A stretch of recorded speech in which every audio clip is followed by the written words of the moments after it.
everyone in YouTube land. It is April 6th of 2021 and you're tuned in to Nez Says, a place where musicians can get together and inspire each other to play more guitar. And we're here for Guitar of the Week, episode 5, here at Well Strung Guitars. I'm here with my friend Davidson, and we've got a beautiful bass 6 today. And we're gonna talk about this guitar. Bass, guitar, something. I don't know. Something like that. Tell us about the guitar, David. Well, one thing I'll tell you is that a lot of people call these bass 6s, and sometimes I even do as well, but they're technically just called the Fender 6. I don't know why they had to use the word bass. People tend to think it's just tuned an octave lower than a guitar, 6 strings. What's cool about it is you can actually still play chords on it as well as open notes. These were used in tons of studio recordings in the 1960s. People associate them with surf rock, but obviously the famous Wichita lineman Glenn Campbell, Jimmy Page used one, Joe Perry used one in Back in the Saddle. Oh, wow. Okay, so these were used throughout the 60s and the 70s on a lot of records. This is one of the earlier models, and the earlier models, the first used Stratocaster pickups with these giant trim rings, and they used an on and off switch for each pickup.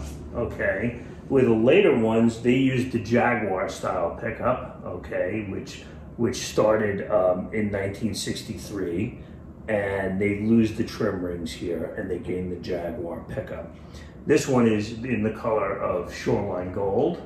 Early pieces like this didn't always have matching headstocks. They would charge you an extra 5% if you wanted one, but not everybody automatically wanted one. Right. So this is a little bit of a different instrument.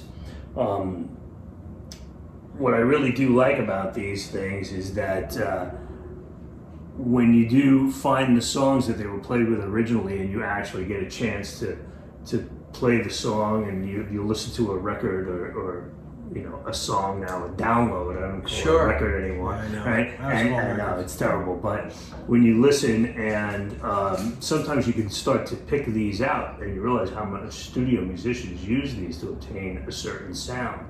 Listen to a lot of Beach Boys, Beatles, okay, all through Let It Be. These things are all over the place. Oh, sure. And they're really wonderful instruments, and they made them up until 1975, but you don't really see them much after like 1968 or 69. We rarely get one. I do have one in the store now from 74, but it's kind of a scarce thing to find later ones. It's that natural one, correct? The natural That's is a beautiful 74. too. Yeah, and we got that one from an original owner, and it had all the paperwork and the tags and the original receipt.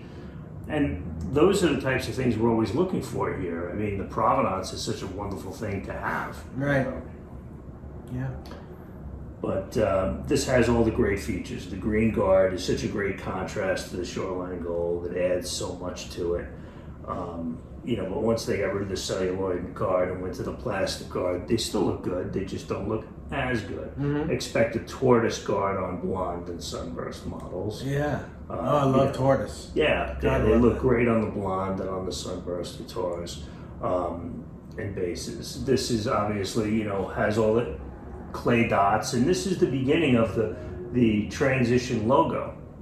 You know, so people don't really realize that the Jaguar and the Fender 6 were the first to wear the transition style, the non-spaghetti logo. Yeah, I had no idea about that. That was kind of the thing that came out, and obviously the jazz bass, all these instruments started to come out and wear these things. But this one's exceptionally clean. It's a really beautiful piece, and something that, you know, you should definitely come in and try. If you've never tried a bass 6, we have probably 6 or 8 of them here, and you should definitely come in and play one, because it adds a lot. If you're a bass player or a guitar player, it'll add a lot to your gig.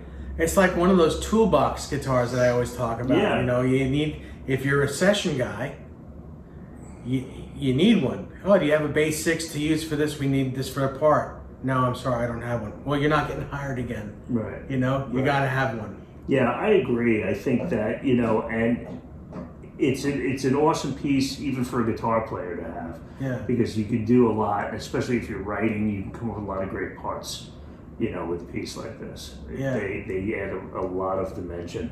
So Beautiful. It's absolutely gorgeous. thanks. We love it. How could you not? Yeah.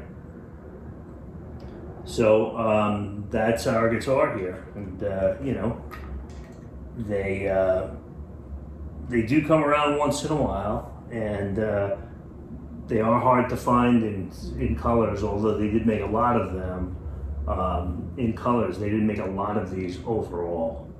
So even though they made a lot of bass sixes in colors, not as many as Sunbursts, obviously. Colors are somewhat plentiful.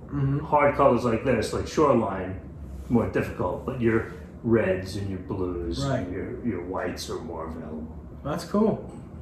Well, I appreciate this, Dave, and again, always thank you so much for allowing me into your showroom and your house. I consider this a house to do these guitars of the week, and it's a pleasure doing them. And from Nez Says and Well Strung Guitars here in Farmingdale, New York, we'll see you next week. Thank you so much. Bye-bye. Bye.